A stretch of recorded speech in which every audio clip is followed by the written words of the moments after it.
Do the trashy pulp novels of the world have anything to offer? Are bestsellers all they're cracked up to be? Here at Terrible Book Club, we explore whether you really can judge a book by its cover, or its ridiculous synopsis. You ever passed a book and thought, ugh, who's reading this? We probably are.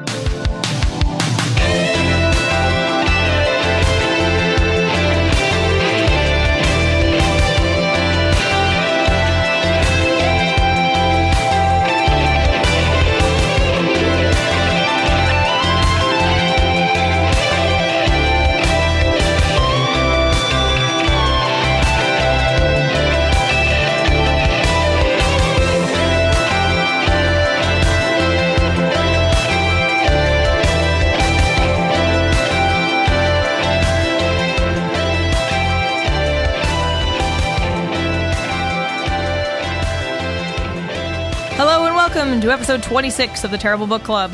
This time, we read You Suck, a Love Story by Christopher Moore. I'm Paris, and this is Chris. I'm also a Chris, sharing a name with the author this time around. Yeah, so I guess to be specific, we'll say Mr. Moore or Christopher when referring to the author, and Chris when referring to our Chris. Indeed. So this one you received from someone, actually. Yeah. So let me, I guess I should just get this out of the way now. So first of all, thank you, Coty, for giving me this as a Secret Santa gift.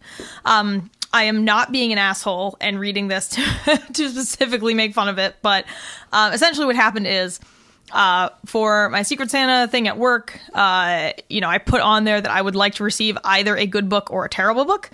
And I got this and I thought it was a terrible book just because the person who was my Secret Santa, I knew listened to the show sometimes. And I was really excited to read it. And then he was like, oh no, Christopher Moore's my favorite author. And I was like, oh, okay. But I asked him and I said, hey, are you cool if we read it for the show? And he said he didn't care. And like, you never know. I mean, this show is called The Terrible Book Club, but there are many times we have just taken a fucking shot in the dark. So like, we could end up liking something. I mean, I ended up actually kind of liking Aeon Legion. It could be us that is terrible. Yeah, I mean, the Terrible Book Club can both be the terrible books or the club itself. Right. That is terrible. So point being, no disrespect was meant by reading this book on the podcast. If anything, hopefully it's fun to get a shout out. So thanks, Coty. Material is material. Content is content. Yeah, I mean, and we needed a book for like the end of February, like kind of like a Valentine's Day book. So this was just perfect, and I just felt like I couldn't really pass it up. Plus, I was gonna read it anyway because it was a book given to me by somebody. So yeah, here we are. So this is definitely a different one for us. Yeah, it's kind of satirical, comedic. Yeah, so I'm sure that all of you listeners out there are aware that the past like 15 years or so, vampire love stories and movies have been a very big thing in media. And this book satirizes that. So this book is a parody of the kind of like vampire romance subgenre that has become so prevalent in books and film.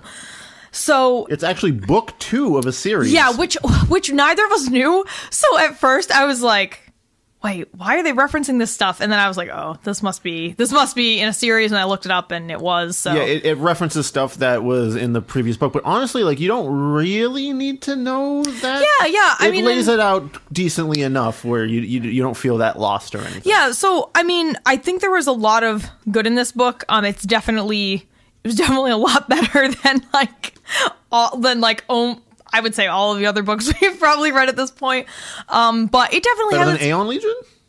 No, I liked Aeon Legion more. Okay. But that's just a personal thing for me. Yeah. I think that in general most people would probably like this better, but like this book has problems. And I think that's kind of the fun thing about this show is that even when we like something, there's always things about books that are not perfect. Right. Rare. I mean, some might be, but very rarely is there something that's beyond reproach. And honestly, it's not like we're just here to shit on things. No. And that's another reason why I wanted to read this book, because I wanted to, for the show, because I wanted to show that, like, hey, we can read things that do have plenty of redeeming qualities, but I think it's worth diving in and looking at some of the issues. But first, we can just talk about some of the things we liked about it. But before, something about the physical copy of the book that I think is kind of cute is that the pages are sort of outlined in black or red. I'm not sure. So if you've ever seen an old an old gilded book. This is, instead of being gilded in gold on the edges of the pages, it's red. It's dip-dyed in red. Because vampires and blood and whatnot. Yeah, so... I also think You Suck is sort of a cute title for something like this. Yeah, I think, see, this is... So, I just said I know we're going to talk about things we liked, but this just, you know, reminded me of something I don't like. I'm really just not into, like... cutesy, everything's funny every sentence kind of stuff. So you must hate Terry Pratchett books. I don't know that I've ever read a Terry Pratchett book. It's like that, but it's like this, but in the fantasy genre. In the fantasy genre, basically. Did he write Isle of Woman? I don't know. I don't think so. No, that's a different author. What Never about mind. like Hitchhiker's Guide to the Galaxy? I saw the movie and I actually enjoyed it a lot, but I didn't read the book. The book is pretty much funny every line, and it only works in a text form. I would say, like the movie, like there's jokes in there that are similar, but most of the real funny content from Hitchhiker's Guide, it's like it's read only that it works in. There's like a lot of wordplay and like puns. Yeah, and I think that Christopher Moore is definitely not. I don't think he's a terrible author. I think that I probably would not go out and purchase this book personally. I guess that's my my thing is like it's not really something I would find myself reading. So anything I don't like about it is mostly because of that. But there are some issues. But it's definitely trying to be funny at all times. And I think he succeeds. I think that several things in the book made me laugh. Sure. But anyway... But here's the question I have for you, and this is kind of a deeper question I have about funny books in general. Yeah. You're never really, like, laughing out loud. Like, the stuff you read in this, like, like, when you're laughing, it's like an internal, like, or I don't know, I had one where I went, ha! out loud. I forget what. I think it was something with the animals, but yeah, that's about. Or the cat and dogs, not the. Damn it. Never mind. There's a specific separate thing about the animals. There's a group of humans in this book called the animals. So sorry that I don't want to confuse people later on. But yeah, that's. I feel with most funny books, I'm really laughing out loud often, and like I'm wondering if that's like a thing about funny books is that. It's something about the nature of them where you're not necessarily laughing, like gut-bustingly laughing out loud all the time, but a lot of the stuff, like even Hitchhiker's Guide, that got a couple of out loud laughs for me, but mostly you just go like, and like that's it. Actually, I think before we get into what we liked and didn't like, we should just do a brief overview of the plot. So essentially, this book is about two vampires, Jody and Thomas Flood, who we'll just call Flood for the rest of the book, or the rest of the podcast. So Jody turns Flood into a vampire because she was recently turned into a vampire and she doesn't want to spend eternity by herself. The guy that turned her into a vampire is kind of a jerk, I guess. So I don't know. All that encased in a bronze statue. Yeah, that's like airtightly sealed so that he can't mist his like vampire mist form his way out of there. We can get into that, but so it turns out like in this book the way vampires are built are that they can turn into mist. They fry in UV light or sunlight, naturally, because it has UV rays in it. But there are some things that I liked. Like, I kind of liked the touch that he added about them passing out at dawn. Yeah, and it's straight, like, as soon as the sun crests, like, they just flat pass out. And if they're out in the light, they'll burn up. Yeah, and I thought that was a really cool convention because, I'm not, like, an expert on vampire fiction, but I thought that was a cool addition. I liked that. You know, there were some things that I was like, vampires, whatever. So, like, you know, they can only sustain themselves on human or animal blood, blah, blah, blah. So Jody turns Flood, and then they go out into the world. Him. And she's like attracted to him and wants to be with him, I guess. They're in love, but it seems like they haven't been dating that long. It's probably like, I don't know what the first book probably outlined, like how long. Right, how they met and all that. It's probably only like a month or two tops. Couple, I would say 6 months tops. Like they're not living together until obviously now when they're kind of on the run as vampires. So they're basically, the book is just at the beginning is just them trying to become vampires, trying to be adults, and also trying to be a couple. So it's the struggle of a couple, and I feel that a lot of people could probably see themselves in that, despite the fantasy. And setting. Flood is like exasperated at the start of the novel for having being turned into a vampire, but he kind of gets into it a bunch because you get all the fun super strength and agility and like the eternal youthfulness, which I suppose is a plus. Yeah, and this also sticks with the typical vampire trope of like when you get turned into a vampire, your body becomes the most perfect version of itself. So like all your toes straighten out and your freckles go away and your scars go away and you're extremely pale and basically the most perfect that you could be. Because pale is perfect, of course. Yeah, apparently.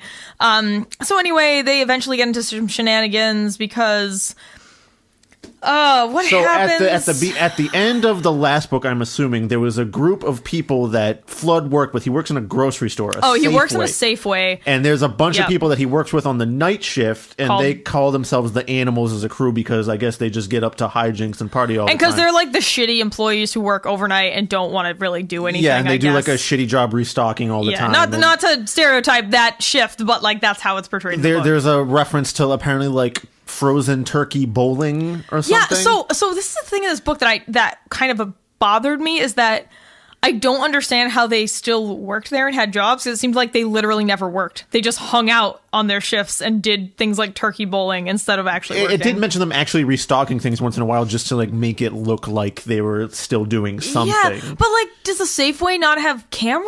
I mean, it doesn't. Really lazy managers, I suppose, at this Safeway. Yeah, and this is where does this take place? I think it's California. It is. It is California. Yep, you're right. So. Yeah, continue. I want to say, because, like, the animals there, I don't remember all of their names. I forgot how many there are. I believe there's 7 of them. Yes, there are 7, and that becomes a thing.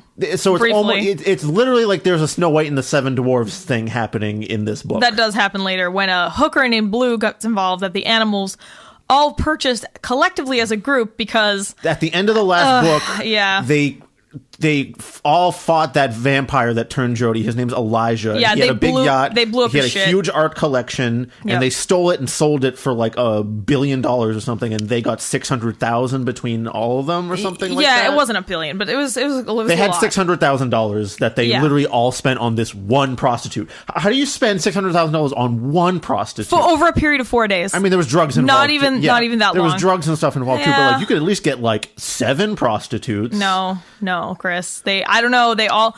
And anyway, let me see. Hold on, because I want to do. We're getting off topic. No, this is relevant because the setup is just them being a couple, and then it turns to the animals bring in Blue. The hooker calls herself Blue because she painted herself blue, much like she dyed her skin blue. Yeah, she much like Tobias from Arrested Development. She blew herself. Yes, and that's like a gimmick. I guess she's trying to be like an Asari from Mass Effect or something. Well, yeah, she also has all these other fake, augmentations. But there's 7 of them, and let me see if I can remember all of them. Oh, man. There's Lash, the black one, which is like literally the only thing they talk about with him. Yep. There's Troy Lee, the Chinese one. There's Gustavo, the Mexican one. Yeah, wow, you're doing better than I would. There's Drew, the Christian one. Or is that another Lash one? is the Christian one. No. The black guy isn't the Christian one. There's another guy who's super Christian. It's not Drew, but Drew is one of them. Yeah, Drew is another one. I think he might be the jock one. Yeah, he is. Mm-hmm. And then there's like the Christian one and like 2 or 3 others that I forgot. So it's really like this Snow White and the 7 Dwarfs situation where you have like blacky, Mexican-y, Chinese-y, Christy,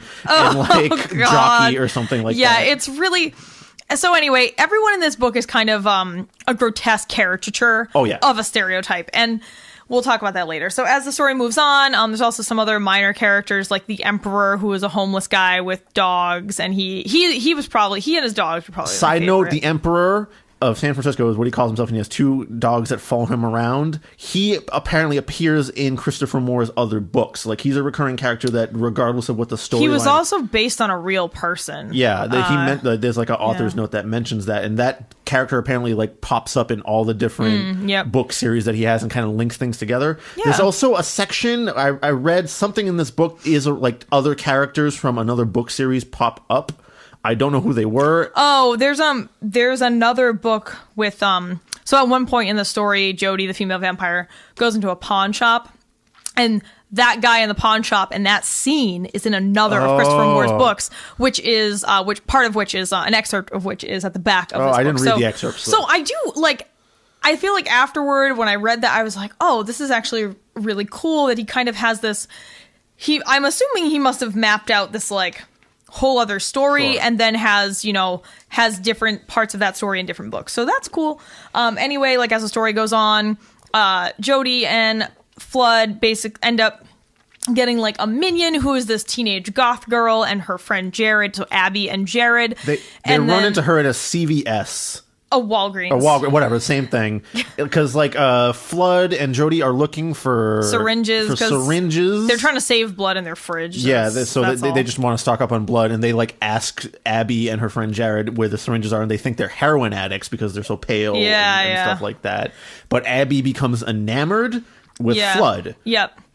And so they use that to kind of turn her into a minion, because as vampires, you know, they're kind of on the run from after like what happened with blowing up the yacht and taking that guy's stuff. And the cops kind of told them like, hey, if you disappear, we're not going to pursue you. So they're trying to find a new apartment, move away. And they need somebody who's a day walker, basically, who can do that for them. So he takes advantage of Abby's obvious obsession with him and meets her at some goth club and convinces her to be their minion. And I actually thought her chapters were some of the funniest. I agree, actually. I thought you would hate them. No, because they reminded me of kids that age who are into that shit. It's actually like, I mean, there's some stuff where like it definitely sounds like a dad trying to cop the identity of a teen girl, but some of it is pretty spot on to the tone of like a MySpace post or something. Let's compare, you know, the attempt at teenage writing in this book to David Duchovny's Holy Cow, and you understand how much better it is. You're so right. Actually, you're right, because in Holy Cow, it was unbearable. Oh, it was unbearable. And this one, like, it sounds very, very plausible. She is unbearable, but that's because she's a teenage girl who is, like, obsessed with being a vampire, or, like... Yeah, and I mean, and again, these are, as I said, kind of grotesque caricatures of people, so it's, you know, it's taking that to an extreme, and maybe it's funny to me because, hey, when I was 14, like, I also looked like Abby, although I don't think I was as horribly annoying as her. Yeah, I had my goth phase too. Yeah, so. Like we all kind of went through that. Many people did. So that was funny. And then, you know, they get them as their minions, and they start trying to help them rent a new apartment. They keep feeding off of this homeless guy, William, and their exchange is like keeping him in the hallway and giving him a place to sleep.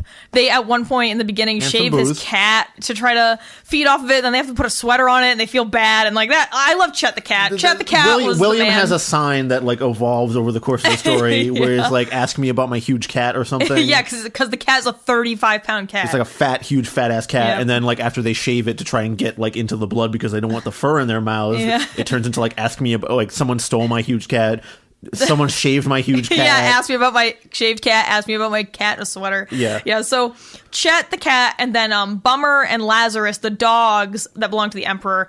The three actual like dogs and cats are probably my favorite characters. Yeah, they act pretty hilariously. The Chet is like kind of like Chet's great. Like Chet. Annoyed, it seems, at all times, or like, but like still deals with getting bitten pretty fine. Yeah, I'm surprised. Oh, I guess I take that back. I like the relationship between William and Chet, and the relationship between the Emperor and his dogs. I thought that was really good.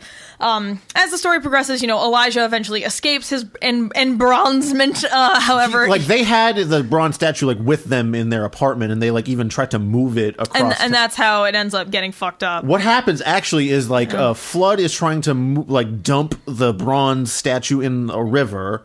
And it's becoming light, so he has to run and find a hiding place. And so he's just like, oh, fuck it, I'll just leave the statue on the dock. And I'll deal with it tomorrow night. So then a chapter ends up happening where like some like gang members roll up on it and they want to steal it or something. Yeah, because they think it's worth money. And while they're dragging it, they end up chipping it, and he gets out. He gets out with, and then Elijah starts, you know, causing havoc around the city, murdering people. And the other weird thing about vampires in this book is like, if a vampire takes a victim and bleeds them dry, like takes all of their blood, they turn to dust. Yeah, just so like there's no remnants except for clothing and other accoutrements. So there's not much of a body to hide. However, which is kind of sweet, but also seems kind of weird. If they feed a little bit and then you also drink the blood of that vampire, you turn into a vampire yourself, which is a thing I've heard before in other vampire stories. Like that's how you actually turn into a vampire. And but like if you don't drain them fully, then of course there's a body and they could maybe die. Jody kills some people. She turns a couple people to ash in this way. There's like an old man she meets in a park when she like, it's like the first night after like It was in an alleyway. Yeah, in an alleyway. It's like one of the first nights where she goes out on her own and she like dresses super sexy, I guess. Yeah. There's a passage in the book where it talks about how she feels empowered Very as a vampire empowered, yeah. because she used to feel unsafe as a woman walking at night, and now she likes to walk around almost like dressed as sexily as possible in order to feed on people and like have this sense of power, which I think is a neat little twist. Yeah. I mean, I think that makes sense. So anyway, you know, as the story progresses, they're obviously like the cops find out that they're still in the city, so like the cops are onto them. They have to deal with Elijah escaping. Let me clarify that there was 2 detectives that in the previous book they cut a deal with Jody to basically like let them off the hook because they don't want everyone knowing about vampires or something. I'm not entirely sure why. Like, because they got a cut of the money. Yeah, they did. So, you know, and then like Blue gets involved because the animals come back from Vegas with her in tow somehow, and you know, hijinks ensue, blah, blah, blah. And then at the end of the book, I don't know, everything kind of wraps up.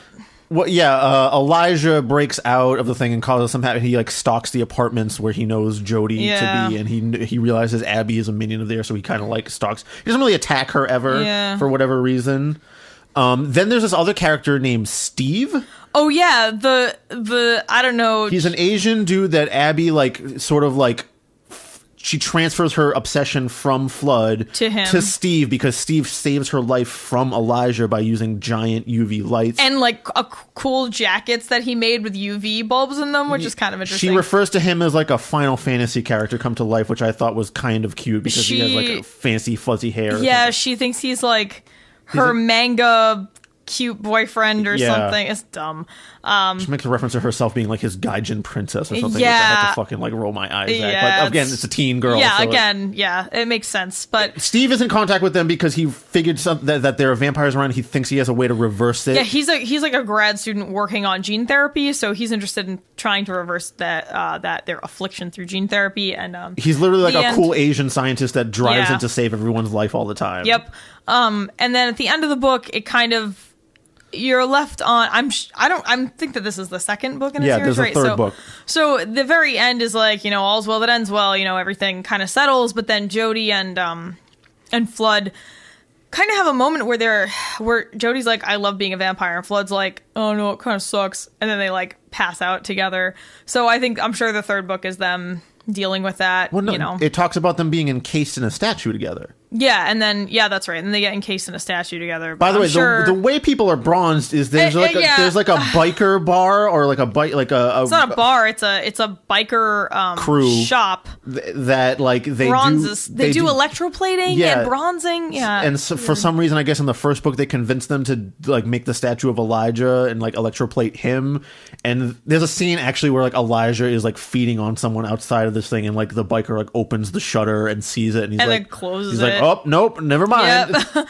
So, yeah, at the end of the story, Abby and her friend Jared have Flood and Jody bronzed, so they are trapped in the statue together. But I'm sure that it's the Empire Strikes Back carbonite ending, I suppose. Right. But all right, so good things about this book. It was a quick read. It was very easy to read. It was short. There's not like a lot of meat. Like we basically gave you like most of the story beats. There's a lot of humor and jokes that we missed, obviously. Right, that we'll talk about. But it was really easy to read. It was quick. I've talked about some of the things I like. I liked kind of the changes he made to the sort of classic vampire thing. Like I really liked the passing out at dawn and all that. You gotta do your own original something with vampires, or else even if you're satirizing it, like it's just kind of like, I get the vampire lore all the time, you know. I really loved Chet the cat, and then Bummer and Lazarus, the two dogs that the Emperor had. I liked the Emperor. I thought he was a cool character.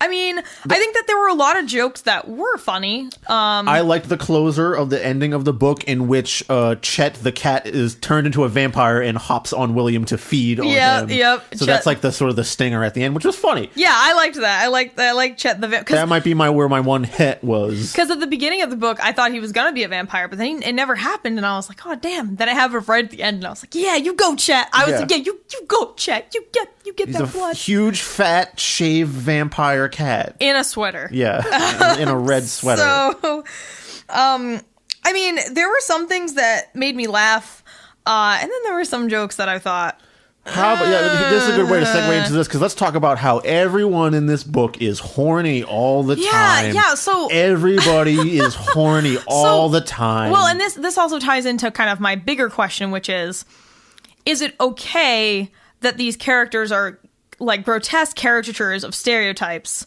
Or does that just normalize it and make all the, like, racism and constant horniness and all that shit? Does that just make it, like... Does it normalize it, and that's my concern with some of this stuff. Like, everyone being horny all the time, kind of, I think that's just him poking fun at the vampire romance genre. But it's not even just the vampires that are horny. It's like, even William constantly asks Jodie to like see her tits, like, at all times. Yeah, and like, I think you when we were just talking about, like, brief notes, I remember you were like, is it just lazy writing? And I was like, yeah, I mean, it could be, because honestly, what makes people laugh all the time? The things they're uncomfortable about. And what are those things? Sex and death. True. So I do think that it could have been a mechanism for a lot of cheap jokes throughout the book. Yeah, the cheapest jokes are just William going like, hey, Jodie, can I see your tits? Yeah. Like, and honestly, I didn't think that was funny. I thought it was annoying. So like the first, I'm not even joking, the first 20 pages of this book, there are 2 rape jokes. Yeah. And it made me not want to finish it. I was like, this is fucking ridiculous. I was so mad. Flood makes a reference to I can just find messing with Jodie while she's sleeping, and he's extremely cavalier about it. Yeah, I mean... And so is she, kind of, I believe. So, hang on.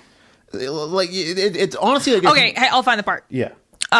You had sex with me while I was unconscious, Jodie said. That's not the same, Tommy said. I was just being friendly. Like when you put a quarter in someone else's parking meter when they aren't there. They appreciate it later, even if they don't thank you personally. Yeah. I mean, it's like, and Jesus like, it's Christ. Kind of like Jodie like kind of like doesn't care aside from that one mention of it. And there's a lot of stuff with Blue. I don't know if the animals ever messed with her while she was unconscious or anything. No, I don't think so. And like she was paid for her services, but at the same time, they make a lot of references to like really going through the ringer with her with like everything. Yeah, Blue. So Blue is that prostitute they hired in Vegas, and she has big fake tits, big fake silicone lips, and like she's dyed blue. There's actually a part where like when she turns into a vampire, like her boobs are rejected, and her lip implants are like. Shot out of her lips or something like that, which is funny, I guess. Yeah, I don't know. I was like, really. And yeah, so I don't know. So the fucking initial like rape jokes, because they talk about it twice in the first 20 pages. I was like, I remember I texted Chris and I was like, dude, is the whole book like this? And he was like, no, it stops. And I was like, all right, because I don't know. It's just one of those things where it's like, is it ever okay to make a rape joke? Very rarely. There might be some, like, it's very context heavy. Definitely put me off the book. I would say that was kind of a tough opener. I'm not really sure why. Because it's not funny, and that's the thing. It's not, when they're talking about it's not funny joke, because, Flood is getting mad that, I don't know, it's getting mad at something, and then, because Jodie turned him into a vampire. Right, Jodie turned him into a vampire, and then she was like, yeah, well, you had sex with me while I was unconscious. And then, like I just read, he tries to justify it. And then a few pages later, they have another exchange. And it's clear that Jodie was not okay with it. And yeah, it's just kind of glossed over and they never talk about it. At the same time, she's like jumping his bones like at nearly every opportunity. And she's like into it at the same time. She doesn't seem to like have a problem with being intimate with him. Yeah, but this is like the case of spousal rape, right? Just because you consent once doesn't mean you consent every time. I understand that, but like I don't like. Yeah, well, and this is one it doesn't weigh on her mind much in the rest of the book. Is what I'm saying. I mean, so there's like a couple of sex scenes, but I will say they are probably the best written sex scenes because they cut away and they don't describe really any of the fucking, which apparently I really appreciate. Vampires fuck like very messily and like destroy area, like it's very animalistic. And and I thought that was funny, and I just really liked that I didn't have to sit here and read about tits getting sucked again, like throughout the entirety of the last book we've read. Thank God that they didn't make some kind of blood titty nipple milk reference. Well, I was actually really surprised because this book is really crass and like does have a lot of sex jokes. Also, and, like, it's literally called "You Suck." Yeah. So. So it was nice that I didn't have to read actual sex scenes. I mean, they definitely talk about some shit like Blue, the hired prostitute. She's supposed to be almost like blowing people constantly, like nearly 24/7 has a dick in her mouth, but she also orders the animals around after a certain period. Like, so I mean, it seems like she's supposed to be kind of like the hooker with a heart of gold, except she doesn't have a heart of gold in this one. She just wants all the money to herself, power, and but they already paid her, and she just wants more or something. Like, I don't. Yeah, and she's it's another caricature of a person. I think Thomas Flood steals the money back or something. There was like a briefcase, so she's after that, and she gets turned into a vampire eventually, and she starts turning the animals into vampires. Yeah, so now there's like way too many vampires running around, and as Chris said, it's one of those situations where it's like, well, vampirism is supposed to be kept secret, but like how every at this book point? Series I read where there's like a race of beings that are supposed to be kept secret, it seems like throughout the course of the first book, so many people get like turned into or like turned on, like realize the thing's happening, but like they're all staying quiet, like no one's saying anything. Yeah, that's like when we read Monster Hunter International, and we were like, how many tens of thousands of people have seen these monsters and this monster hunting go down, and yet somehow nobody talks about it? It's a huge fucking secret. All that everybody. It doesn't make any sense. Same thing in this book where vampires are supposed to be a secret, but Jesus Christ, there's like 10 of them in this one part of this city. How the hell are people not noticing?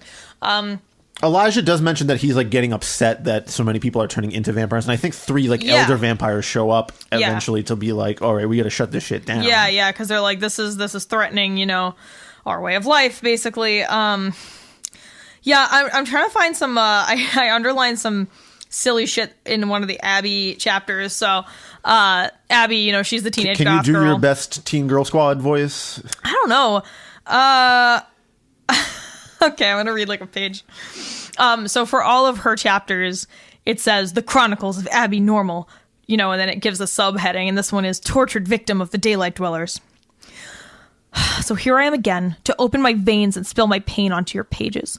My dark friend, after 16 years of totally boring existence, I come to you at last, with a glimmer of hope to break through the gloom that is my miserable life. Oh my god, I have found him! Or I should say, he has found me. That's right, my dark lord has found me, a for-real vampire. He is called the Vampire Flood, and he didn't say, but I think he's descended from European royalty, a viscount or a discount or one of those. I was in Walgreens at Jared when we saw him, and oh my fucking god, he's so hot! In a totally stealthy way. I would have thought he was just a totally mainstream geek or something with his flannel shirt and jeans, but he asked us about buying syringes, and I totally saw his fangs come out. So I was like, can I hook you up with my dealer? Like that. And then he looked at my t-shirt and saw Byron's picture on it, and he quoted She Walks in Beauty, which is like my favorite poem, next to the one by Baudelaire about his girlfriend being nothing but worm food, except that Lily called that one first because Baudelaire is her favorite poet, and so she got the shirt with him on it, even though Byron is way more scrumptious, and I would do him on sharp gravel if I had the chance.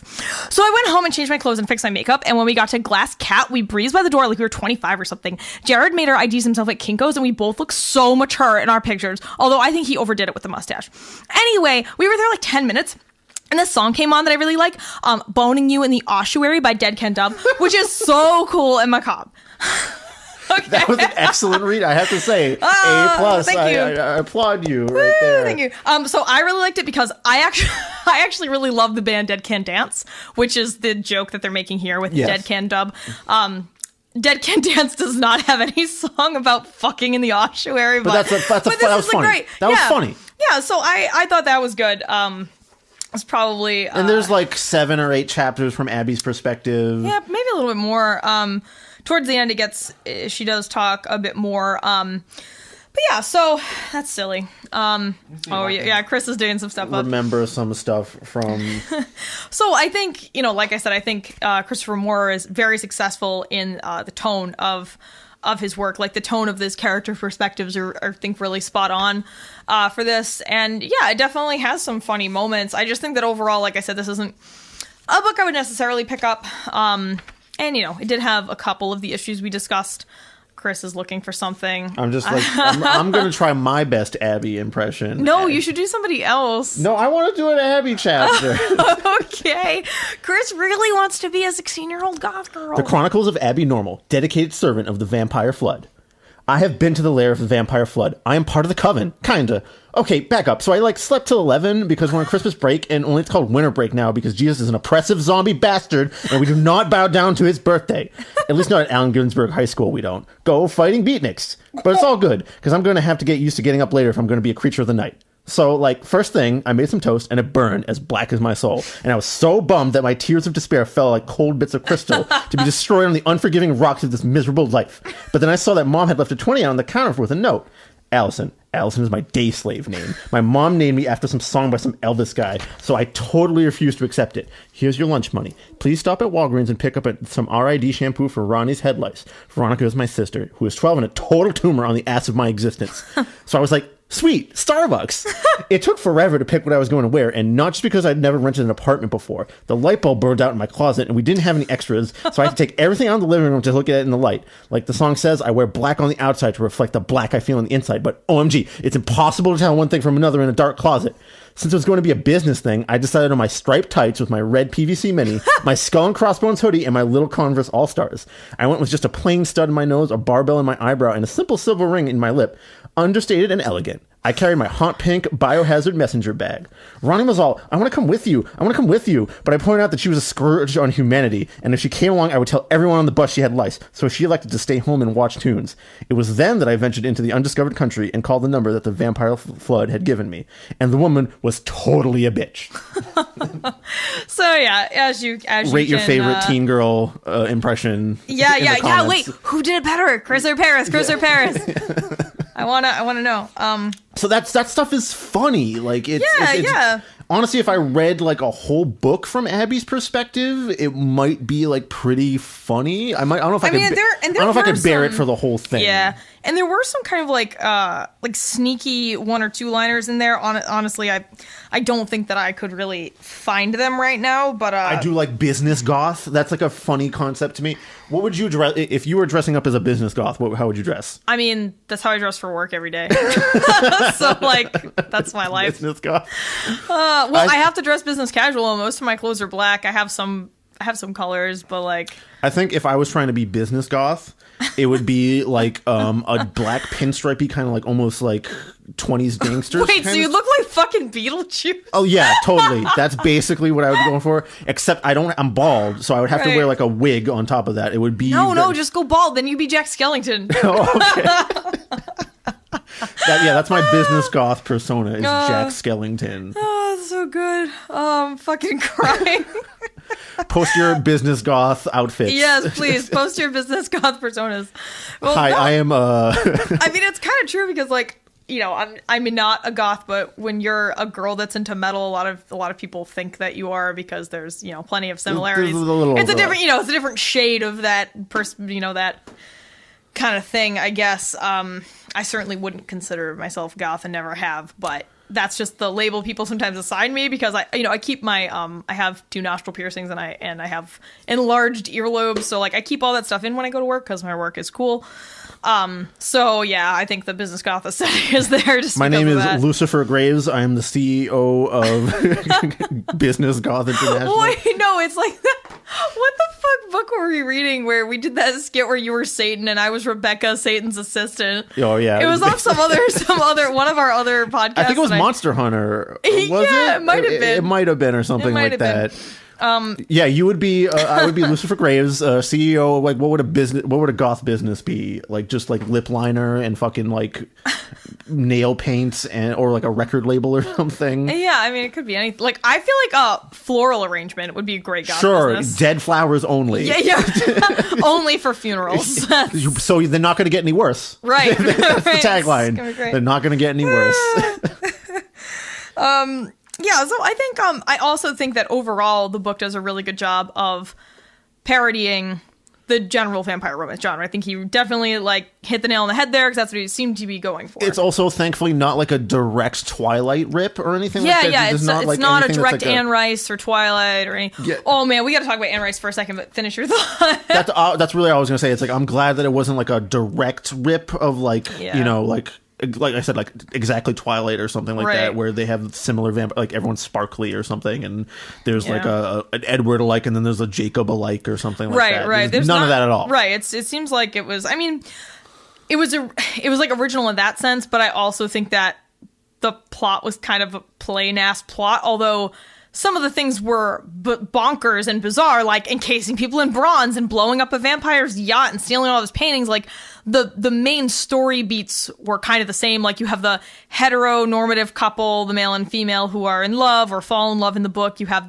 their sidekicks, and maybe one of them is in love with one of the couple, but it never comes to fruition. And then they have this like this main conflict, and then that resolves. And I mean, it's not, it's not fucking breaking barriers here, but it's a, I don't think a book like this needs a complex plot. No, anyway, I don't. Especially like a parody. I think like the lighter you go on plot in parodies, like the better it is, honestly, because you have more room for jokes. Well, like I said, though, interestingly, beyond the scope of the book, the plot is obviously far more involved because, there's that this is a book in a series, and then also there's that tie-in with that other character, Charlie Asher, I believe, who owns the pawn shop.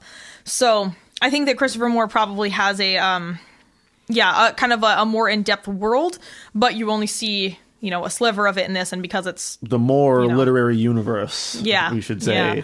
Yeah. So I think that if you're into comedy books, if you want to read something that's going to make you go haha every couple of pages, like, this is maybe for you. It's just not really for me. I don't really read for humor, I guess. I'm fine with it. Which is weird in retrospect. I really enjoy Terry Pratchett stuff. What has he written other than Hitchhiker's Guide? No, that's Douglas Adams.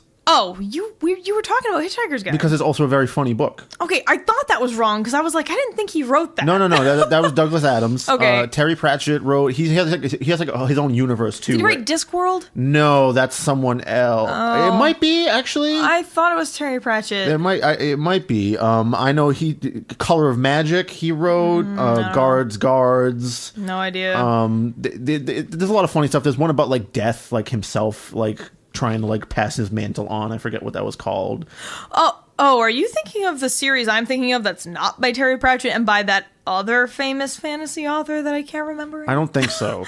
Because I loved this series when I know what you're talking about. The one that you made, the color of Incarnations of Immortality. That's not that one. Not Piers Anthony. No. Piers Anthony. So I loved the Incarnations of Immortality series when I was like 14, 15. I read all of them and I thought they were awesome. And then I have a Terry Pratchett book downstairs that I will give you. Okay.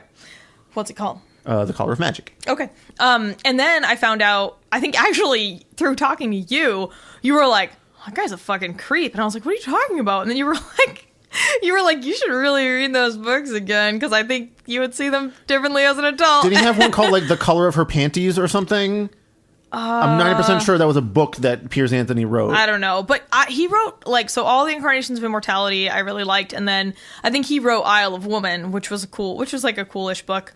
But again, I read these, I'm so fucking old now. I read these, half my life ago, so... Maybe you should revisit them and try them out again. Yeah. Maybe we'll revisit them for this thing or something. But, oh, yeah, that's right. I want to talk about Anne Rice. So while we're talking about very popular vampire fiction, so when I was... I want to say 4 or 6, my 2 favorite movies were Interview with the Vampire and Dracula. 2 movies that are incredibly inappropriate for a child of that age to have seen, let alone liked. The backstory there is that my parents were awful and my mom would just rent movies all the time and didn't really monitor the fact that I was in the room. So I learned to really love vampire movies as a very tiny baby. Can I ask you, do you know what drew you into liking them so much as a very I think they were child? just very stunning visually when you're a small child and you've never seen anything like that before. Anything like fantastical, with really pale people and all these action shots and again, if you're a little kid and all you've ever seen are cartoons and stuff, then you see a real life thing that's like a cartoon in a way, very, like I said, kind of fantastical and big.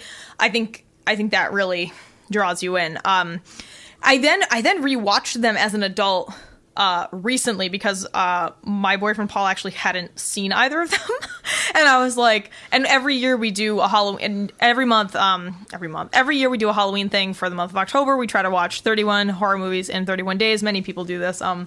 We have actually succeeded the past 2 years, though it was kind of brutal. But anyway, we watched those 2 movies as part of it, and he was just like, what the fuck is wrong with you? How were these 2 of your favorite movies as a child? I was like, yeah, I don't know, man. This is pretty messed up. And we got talking about Anne Rice and stuff, and he was like, oh, I've never read any of the books. And I said, oh, well, I read The Vampire Lestat. I read Interview with the Vampire, and they're fine. I think Anne Rice's writing gets a little too fucking... She's steamy in places. Yeah, and I don't really like sex, and I'm just not into that. And I'm not into sex in books. Sorry, it's not that I'm not. I'm very into sex. Jesus Great. Christ! Awesome sound clip for everyone to not hear. what I. Damn it! Everyone gets to know Paris is super into sex, y'all. Well, most fucking adults are. No one just wants to say it. Yeah, most fucking adults are. Survey says most adults who fuck like to fuck. On this episode of Family Feud. Yeah. So the thing that always We surveyed 100 adults who were inside of each other at the time. Imagine, how would that survey go down? Would you have to Excuse me, ma'am? Yeah, would you Get out of my room. I mean, you'd have to know when people were having sex, and so you'd have to camp out in someone's room and wait. Like, they'd have to be exhibitionists for that to work. Basically. And then that would skew your results because you're getting all the same type of person. Anyway, I'm thinking about this way too much as about, like, a data thing. Anyway, something I never liked about Anne Rice's writing was that I felt like she would spend 2 pages on the details of a fucking curtain. Like, it was just like, dude, move on.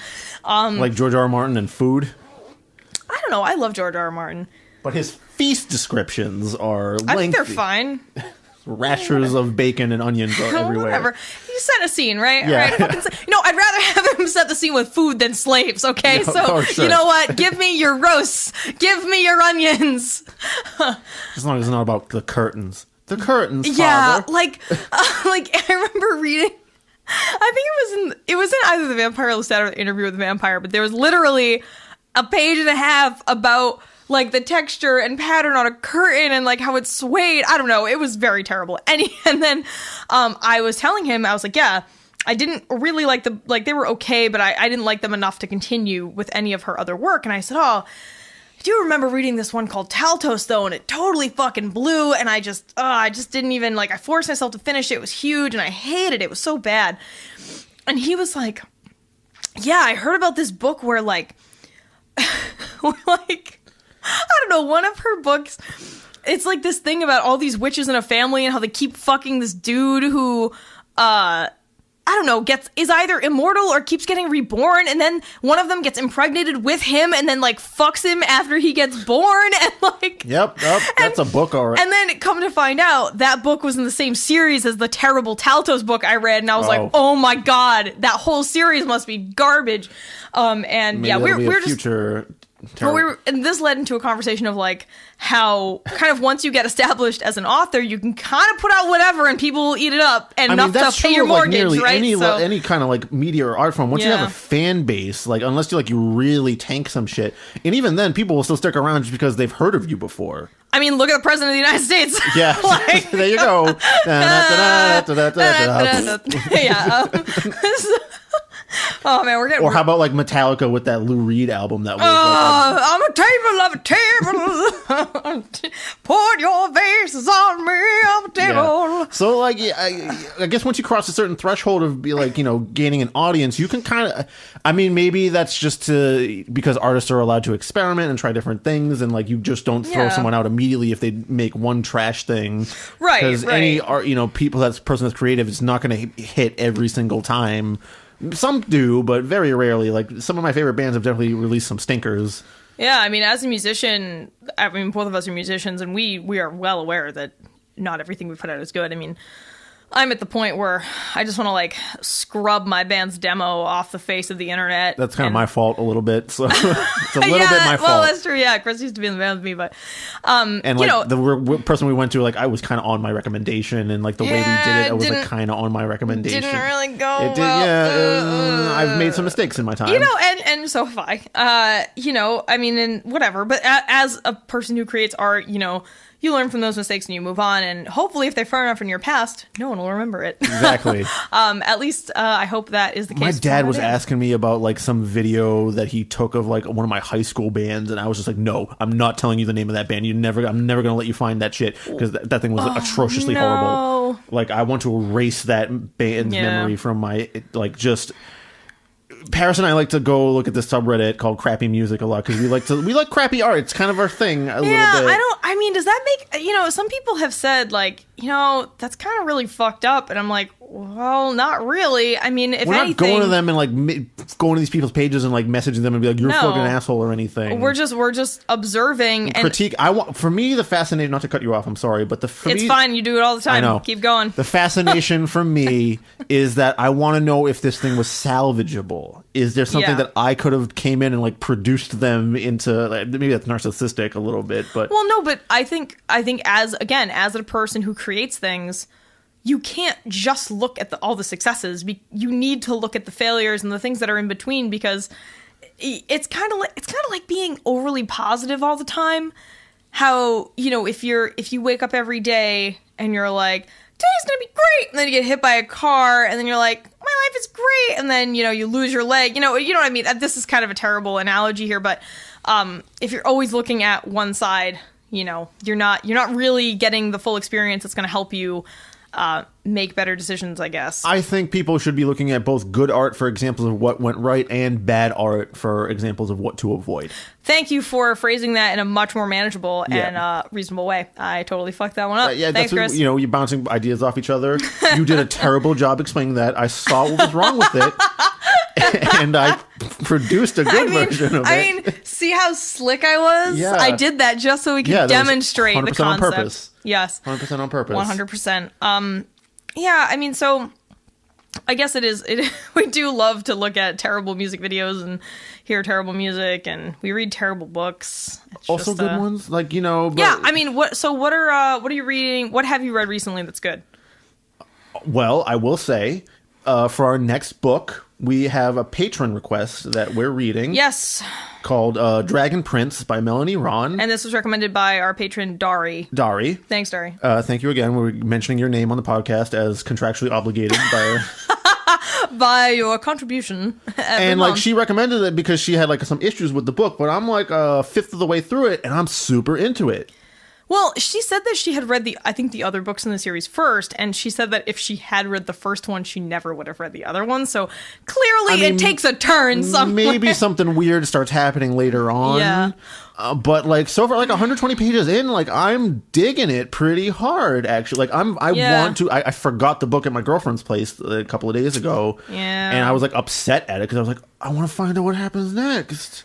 I mean, that was kind of how I felt about Aeon Legion. I did want to keep reading that book, even though, it was kind of a middle of the road overall. Still a pretty high caliber book for Terrible Book Club, but I liked that story and wanted to keep reading it. Same when we were reading Wizard's First Rule. Yeah. Although that was really predictable. That one definitely had some problems later on. Yeah. We're definitely going to read more Sort of True stuff. I was thinking maybe depending on if you want to keep reading that stuff, if you don't want to keep doing it, me and TJ could branch off and do premium content. Wait, what are you talking about? If we kept reading Sort of Truth. I thought you said we're gonna keep reading Sort of True stuff, and I was no. What are you talking about, Chris? Yeah, this isn't something we discussed. But if you're sick of Sort of Truth, maybe I'm not sick of it. But I think TJ should guess when we have a better connection. Or we could do TJ and I read because there's side story parts that are later on. So maybe the chronologically weird ones TJ and I can do for premium content. Yeah. Another idea I had for premium content: if you want to subscribe to our Patreon. Fuck. There was a Sort of Truth TV series that was on Showtime years and years ago, and it's kind of low budget. So I figured, because one of the things we did for our premium subscribers is that we watched the Maradonia movie, and we commented over it. And the file with the movie and our commentary is available on our Patreon if you give us $4. Yep, that's or more. Pretty low bar. So if you guys want to laugh real hard for almost 2 hours, it's totally worth it. The Maradonia movie surpassed all of my expectations. Oh, yeah. It was... in the negative direction. Yeah, it was fucking crazy. I'll never forget that rooster. Anyway. Oh, no! Anyway, so I thought maybe we could do the Sort of Truth series. Yeah, I think that's a great idea. There's plenty of stuff there, so that's some premium content to look out for. Yeah, I think we'll be doing that. I guess we'll have to figure out how many episodes it is and how much time we can dedicate to it, but I think they're an hour a piece, so that could be a something we do every once in a while to keep. Pretty soon my life is going to get a little more regular, but I can't really go into details right now because I have not informed all appropriate parties. Yeah, you don't want them finding out through this. That with my fucking luck, that would totally happen, because I know some of the people who work for me and with me do occasionally listen to this because I don't know, they think it's novel. Well, we'll probably upload this tomorrow, and then I'm not telling people until Wednesday. So like if people download it, like some people will hear this. I don't think they will. Might get a sense of dread in their stomach. But yeah, I should have a little more time on my hands to be able to do some premium content with Chris. So the Sword of Truth series, I think I also had an idea that we might take a perusing look at some book trailers on YouTube. Yeah, so book trailers were a thing we only discovered were real when we started reading terrible books. And I remember we thought it was so funny when we read that what's it called? Marked? Yes, when we read Marked. House of Night? Yeah, one of the House of Night books. That's when we found out book trailers were a thing. But apparently they're everywhere. Pretty common. I had no Pretty idea. common. Oh, you should tell them your secret about the House of Night. Recently, my band Graveborn did a music video involving lots and lots and lots of books. And I had a trip to a library near me where I basically bought grocery bags full of books at $5 per grocery bag.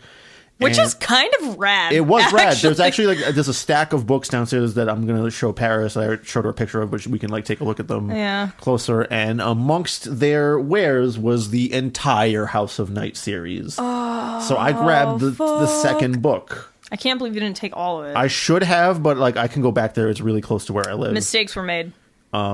But so that's probably going to pop up soon too. We now have a stack of terrible books to go through. Yeah. If you have recommendations, pay us on Patreon, and we will get to your which we're doing for our next one. So so our next book will be, as Chris said, The Dragon Prince by Dragon Prince by Melanie Ron. Yep, and this was a recommendation from Dari Mandeville. So she also requested we read a scene.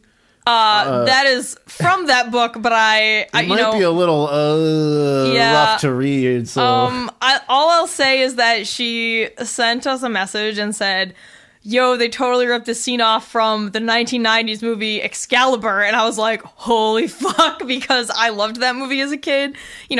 Sir Patrick Stewart and a bunch of other. I haven't necessarily seen anything that might indicate this yet, but again, I'm only a fifth of the way through the book, so we'll see how this turns out. Well, maybe this is the thing. Maybe that was the thing that made her hate the book. True, and it depends on if the relationship is 1-to-1. Let's say if in the book, I have a feeling I know which character is going to do the thing, but it's not the same relationship. Right. I'll say this and this alone. There's a character in this book who has 17 daughters. That is way too many daughters. It's kind of his curse that he's never been able to get a son. So it's too many daughters. Yeah, so that way too many daughters. I'm a little wary about all that. Yeah. God, what was I gonna say? Anyway, so we're reading that scene as special content for Dari, and that again, that's also another thing that's might be locked behind premium. It is, yeah. That's another thing that's premium content that I might do some fancy audio editing and add background. Yeah, that's the plan. We're gonna add sound effects, and we're gonna read the dialogue as realistically as we could. Maybe we shouldn't do sound effects. I mean, doors closing and fabric swishing, not where you're going with that. Okay, all right. I can only do so much Foley work. Sir Pounce mewing in the background. I hate my life. Slow applause, that's all. Very slow applause. So we haven't talked about this book in half an hour. Sure. So, I honestly thought we would have more to talk about. Well, I guess the thing that I really wanted to talk about was, is portraying stereotypes in a book okay, or does it normalize those stereotypes? Because in this book, Troy Lee is the Chinese guy who's really good at math, right? And he's very also Asian stereotype. At martial arts and he's a black belt in kung fu and lives with his whole family. I've always erred on the side of depiction is not endorsement. Right. But are people smart enough to see that? Regardless of that, I think you should be allowed to depict things without necessarily thinking you're endorsing them. I mean, of course. But when the whole book is that up and down... And I mean, that's what I mean. I honestly think that Christopher Moore made everybody these kind of stereotypical caricatures because he was trying to point out the fact that that's not okay. But I don't know that it reads that way because it's a comedy, and I also don't think people would pick up on that. Yeah. And then, so, like, Troy Lee is problematic because he's a very stereotypical Asian character, and then the other Asian guy in the book is actually kind of a hero, which is a twist because most forms of media relegate, at least in the Western world, relegate Asian men to side characters. They're never a romantic interest. They're never the hero unless it's a specific like martial arts movie or something. Steve's like basically saves the day like twice over. So that was cool, and it's also cool to see him as a love interest in the book because most of the time Asian men are almost never love interests in media. So that was actually good. An Asian man stole a white man's girl. Oh shit! Which it happens in real life sometimes. We're not going to explain why that was sad and funny at the same time. But like the whole Jodie, the female vampire who's hot shit, she's got long red hair and she's always super attractive and put together, and she's the bossy one, and she's, the one who feels empowered by her newfound vampiric condition. I do think that's also very stereotypical. It's like not every redhead is a powerhouse vampire, sex pot, And Flood, the main character, I guess arguably the main character. He's kind of a cipher. Like, he doesn't really have much to him. He's a very regular ass white dude. Yeah. Like, he's literally from the Midwest. He wears flannel and sneakers and black jeans, and he's sarcastic. He's kind of, I don't know. He was like a night manager at the Safeway, and very regular dude. So that's kind of along the lines, that kind of falls along the same lines as like every other story. It's about an average white guy from the Midwest because that is such a large population that the hope is that population sees this media or reads it and then thinks of themselves in the book and likes it more. I think is kind of the general. Yeah, well, thing. People get catered to so often that, a movie comes out in a superhero universe that happens to feature a non-white character and a non-white cast, and people flip the fuck out. Wait, what? Black Panther. Wait, are people mad that Black Panther? Why? Yes. Because who Marvel is mad about this? is kowtowing to those social justice warriors by having a mostly black cast. I'm actually we're going to break off and talk about this very briefly. So I have not seen Black Panther yet. I do not really like any superhero movies. I'm not really into it.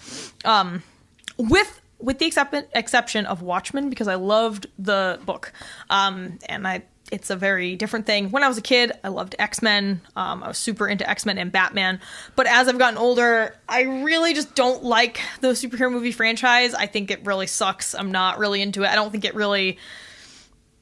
any of them have really kind of brought anything to the table. They're all very regular ass plots with way too much CG, and I'm just not into it. So anyway, I have not yet seen Black Panther. However, I really love Your Movie Sucks. It's a movie review channel on YouTube.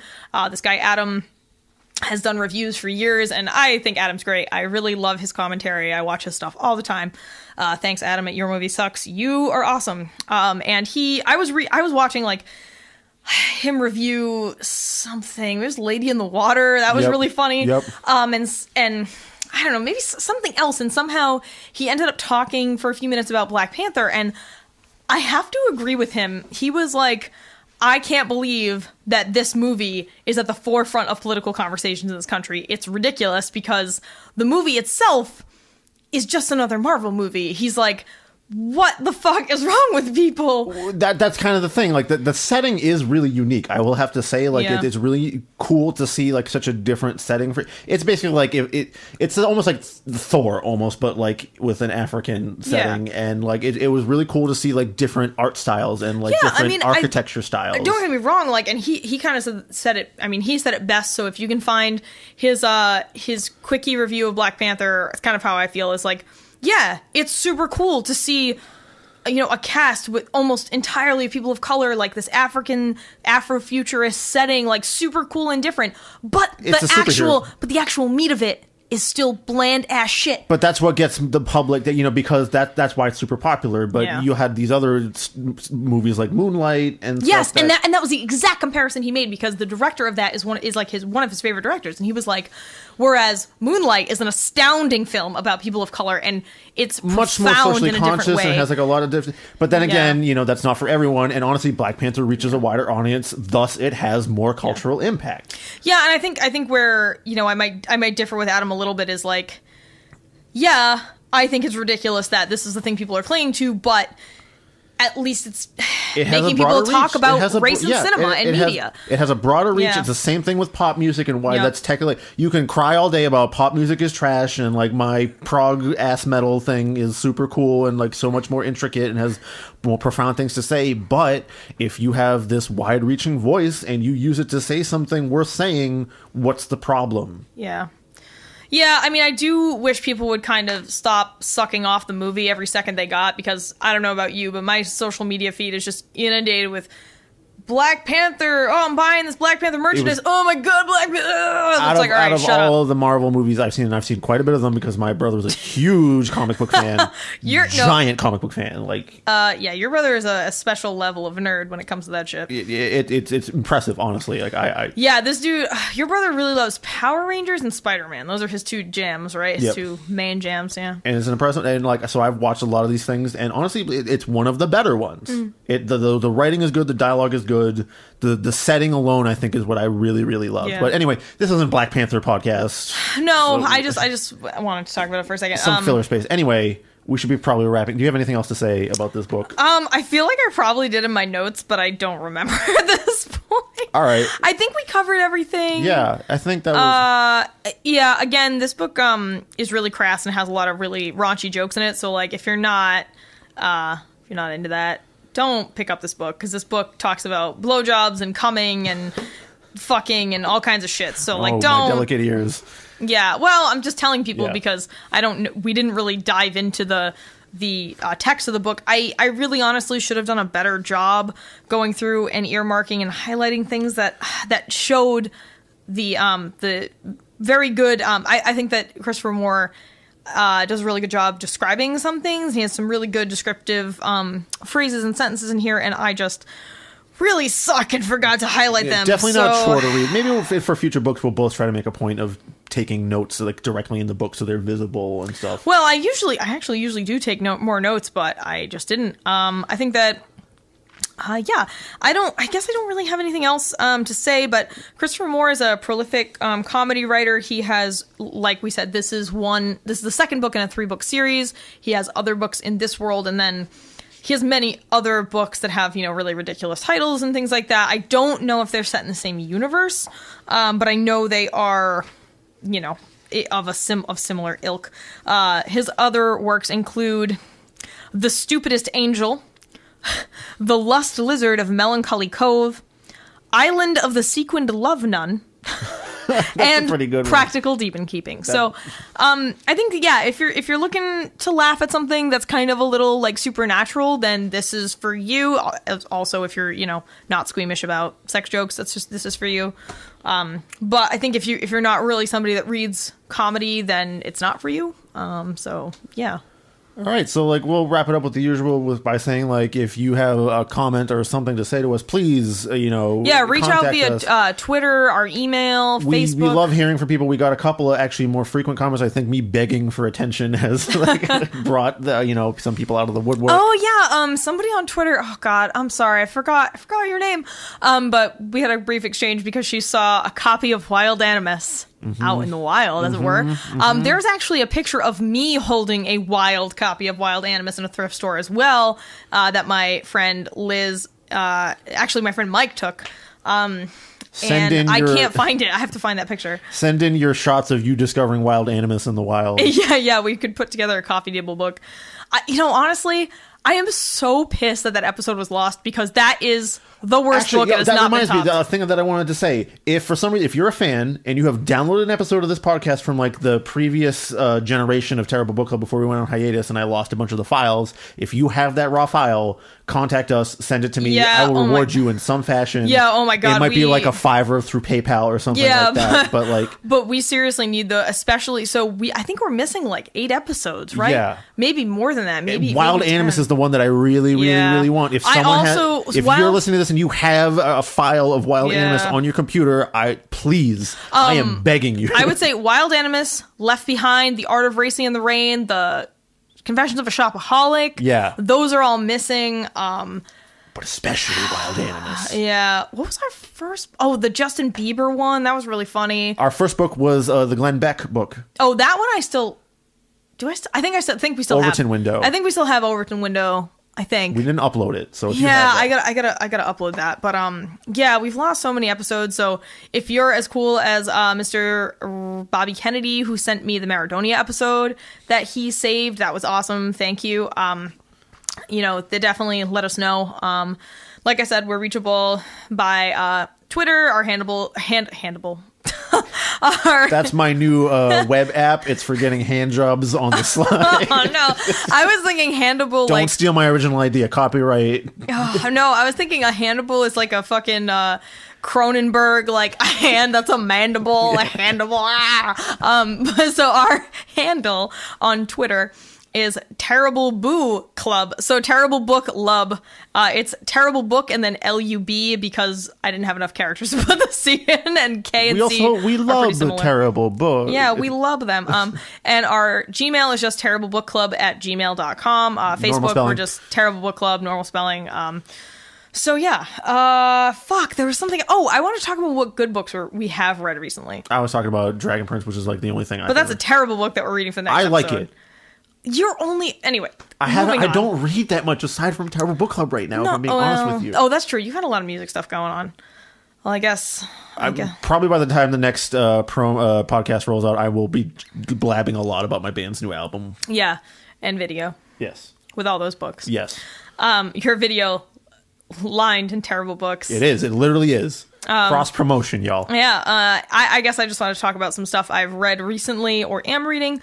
So I just finished Wizards, A History, which sounds pretty rad, right? Sounds like you're going to read a book that's going to tell you all about every person in, the last couple hundred years who was considered a wizard or a sorcerer and, like, tell you cool stories. Nope. It was a very, very, very dry academic work by a professor who specializes in this kind of thing. I don't know.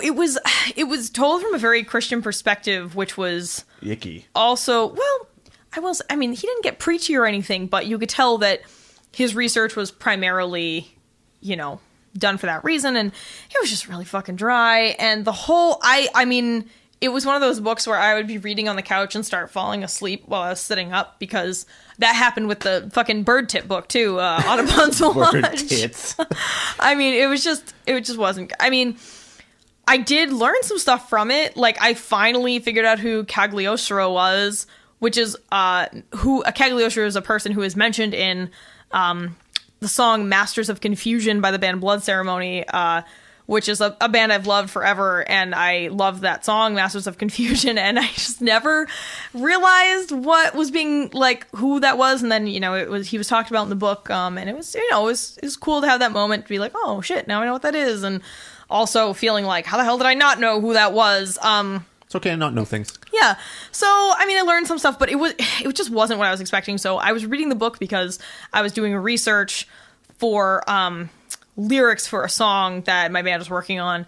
And my bassist wrote this song in a dream. I know that sounds really fucking lame, but he had this dream that was about this, like, sort of secluded wizard in a tower and this song, and so I was trying to find someone in history who I could kind of model the song off of, whether it was like a scientist or someone who was considered a magician or whatever. Perhaps look into like alchemists or something like that. Yeah, so I mean, anyway, I think the song is getting tabled anyway for now, so whatever, that doesn't matter.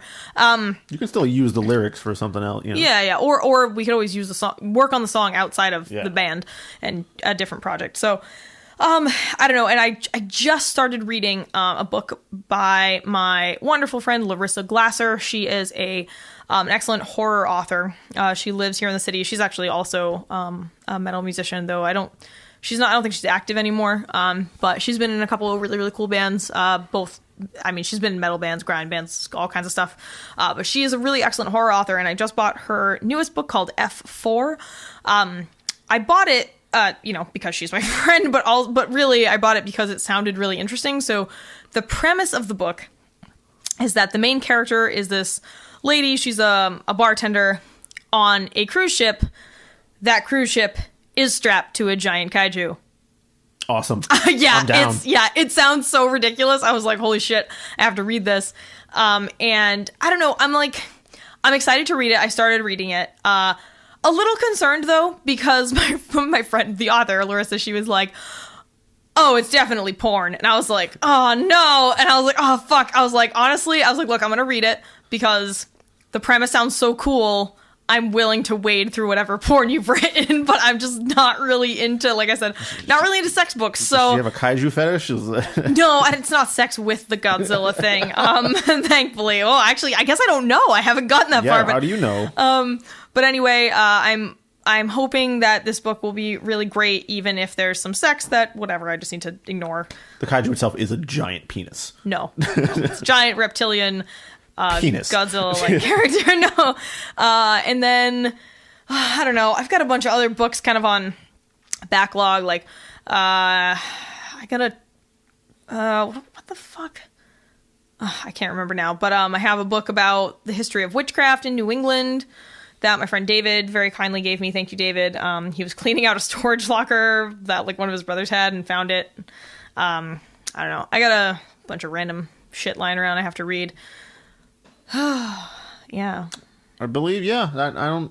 Sorry, I thought you were going to have something to talk about. I said, like, Dragon Prince honestly, it's hooking me. It really is right now. So maybe I'll be with like, its super positive. dragon Yeah, I might be super positive about it next time. There's a couple of books that were in the book pile that I'm going to look through those. I actually, that were separate from the terrible pile. There was one that I happened to grab just totally by accident. I didn't even realize I grabbed it until I was stacking books for the music video.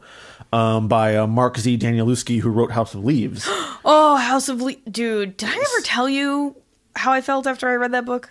It's a wonderful book, and terrifies me still. Yeah, I mean, House of Leaves is a supremely excellent work. It's not something I say about a lot of things, so you should read it. I had a book by him called The Familiar downstairs, and it looks to have like a lot more like formatting fuckery in it too. So I don't know if that like gets old or something, but we'll see. I'll pick it up probably. Yeah, I mean, we won't talk about House of Leaves and how I feel about it on air, just because it's a whole other conversation. Maybe for some bonus content. Yeah, sure, but. Good book club. Yeah. All right. Well, I guess that's it for You Suck by Christopher Moore. Remember, next time we are reading Dragon Prince by Melanie Ron. Thank you. I almost said our patron's name, not the actual author. Yeah, it's her secret identity. She just wanted us to read. Yeah, maybe. So thank you, Dari, for recommending that. We'll read it for you next time. On Terrible Book Club. Okay, bye. Bye.